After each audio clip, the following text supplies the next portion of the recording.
All right, we're back again. So I figured out how to bend that last bend. I apologize, I didn't get it on camera.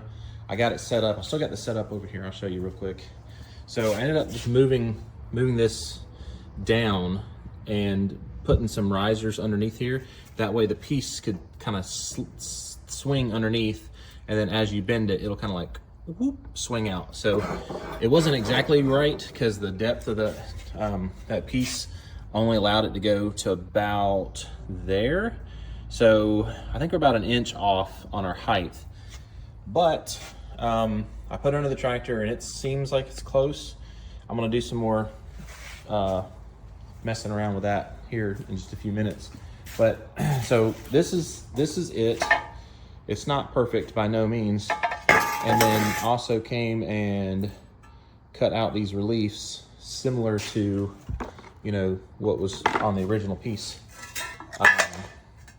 But so you can see here the difference in height, right? And it is a little bit crushed, so you know that's not the exact way it's going to be, but you know there's a big difference in height there. Get there. So I think what I'm going to do is once I'm going to grind these reliefs down a little bit, touch them up some. But what I can do is one of two things. I can either put a spacer on like what would be this side to, you know, to get it, put a spacer on what would be this side and get it to where we could pick it up some to make that work. Or I can come here and cut out the difference, and then, you know, I would do it with a straight edge, of course, but and then I can just weld that seam back together to get the right height.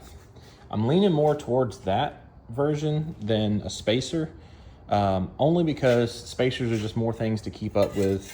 You know, if we have to take this thing off somewhere in the field or, you know, whatever, in the shop, then those spacers are just more things to keep up with. Also, it's only got 2 points. So it's got, or 2 bolt holes, should I say, on the front and 2 on the back. So, you know, if I put a spacer here, then it's gonna put all the energy into this little spot with all this being unsupported, you know, in between the 2 bolts.